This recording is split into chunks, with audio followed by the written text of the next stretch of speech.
लगभग 2 महीने इस आंदोलन को चलते हो गए हैं, लेकिन उसके बाद भी हमारे जो प्रधानमंत्री हैं उन पर कोई फर्क नहीं पड़ रहा है।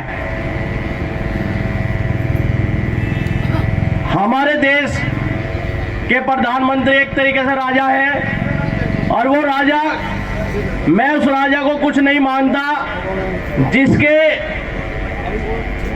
राज में जनता दुखी हो और लगभग 65-70 किसान भी शहीद हो गए हैं, लेकिन अभी भी हमारे प्रधानमंत्री जी का 56 इंच का सीना पिघला नहीं है। आज छोटे से छोटा बच्चा भी मोदी जी को गाली दे रहा है।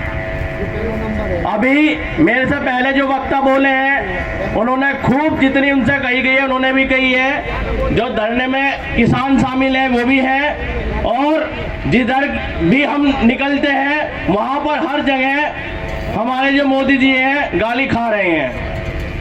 कारण देश विदेश में घूम के हमारे देश का सौदा किया है, लेकिन एक बात मोदी जी भूल गए थे। अभी तक उन्होंने जितने भी कानून पास किए हैं सबने में हांगले का मतलब अपने में किसी ने हंस के किसी ने रोके जेल ले में कानून, लेकिन इस चीज को भूल गए थे कि यहाँ किसान भी रह रहे।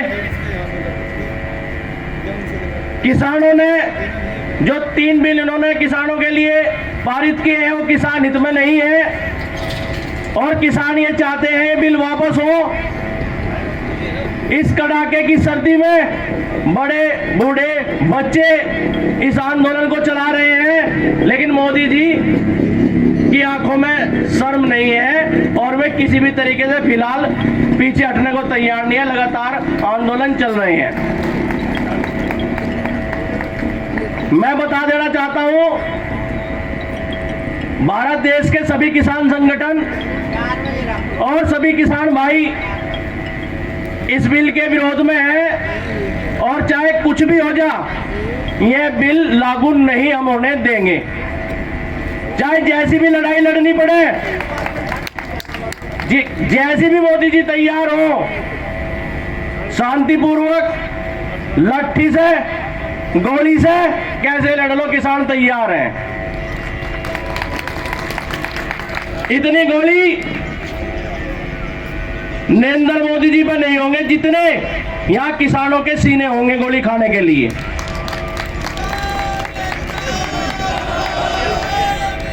मैं आज एक बात कहना चाहता हूं इस खुले मंच से, या तो मोदी जी अपनी हरकतों से बाज आ जाओ, नहीं तो यह भारत देश की जनता है वही पूछा दे कि चाय की दुकान पे जाता है।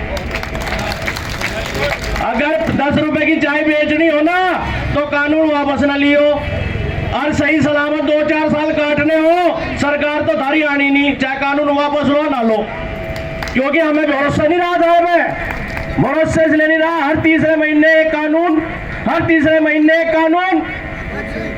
यो किसान हितैषी देश है, कृषि प्रधान देश है। यहाँ धोखेबाज और चालबाज नहीं चलने के, यहाँ किसानों की चलेगी। जो किसान हित में काम होंगे वे होंगे।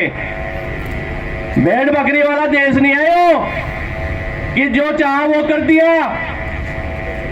और एक और बता दो, जो खालिस्तानी और पाकिस्तानी वाली बात चल रही, ये पूरे देश का आंदोलन बन चुका।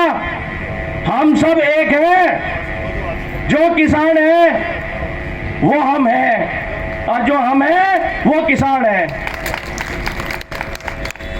मैं किसी भी तरीके से मोदी जी दिमाग में कोई बात हो हम यहां से भाग जाएंगे या पीछे हट जाएंगे, तो 26 जनवरी टाइम धर के आ जाओ, कह ले हम हथियारों सर हम लट्ठी होता जब भी, तो जब भगा के छोड़ देंगे यहाँ से। समय आ लिया लड़ाई लड़ने का।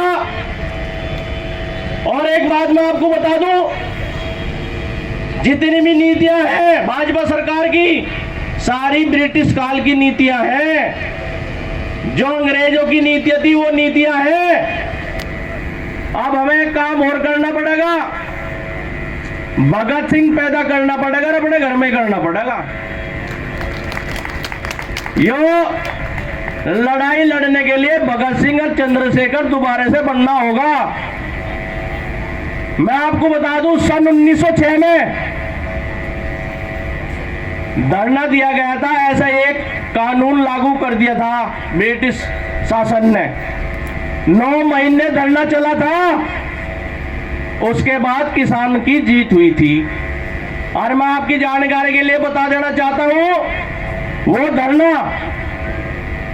जो भगत सिंह के चाचा थे अजीत सिंह, उन्होंने चलाया था और विजय दिलाई थी। हाँ टाडो सही है या बात गलत है? आज वही स्थिति और परिस्थिति बन चुकी है। हम धरना 9 महीने चले, 2 साल चले या 9 साल चले, विजय किसान की होगी। हमेशा आपने एक चीज देखी होगी, हमेशा जीत सच की हुई है क्या और झूठ कहां गया? अगर झूठ जीतता ना तो राम जी रावण को नहीं मार पाओ थे, कितना शक्तिशाली था रावण। इन्होंने क्या करा, पहले तपस्या कर रहे थे, शिव जी महाराज से आशीर्वाद लेते और फिर उसका उल्टा ताकत का अपना इस्तेमाल करे थे। वही काम मोदी जी ने करा। पहले आप लोगों का हमारा दिल जीतता, सरकार में आए, हमारा इलाज कर दिया। हमारा तो जो होना था हो लिया, यो तो एंड का मामला, अब इलाज इसका होना। तैयार हो गया? तैयार भाई, कम से दिख रहे तैयार, आठ तो उठ नहीं रहे। माँ आप तैयार है, सबके उठ गया। तो मैं तो आखिरी क्षण में एक बात कह देता हूं, भाई हम आए आर पार की लड़ाई में। आपने एक चीज देखी होगी, जितने किसान हैं लगभग उतनी फोर्स भी लग रही है यहाँ, सबके हाथ में राइफल है। और हमारे अगर किसान यहाँ 5 है तो पंचो खल्ली आते हैं क्या भाई? ऐसे ही। और जिस टाइम हम लट्ठी ठालेंगे ना तो दिल्ली की जगह मुंबई रहना पड़ेगा मोदी जी को। ठीक कह रहा है क्या भाई? तो आज सभी का बहुत बहुत धन्यवाद। मंच पर जो हमारे भाई बैठे हैं इनका भी बहुत बहुत धन्यवाद। इस लड़ाई में भारतीय किसान यूनियन तोमर पूरे समर्थन के साथ, सभी किसान भाइयों के साथ इस मैदान में डटे हुए हैं। अब 2 नारे लगा दो मेरे साथ, जय जवान, जय जवान, भारत माता की, भारत माता की।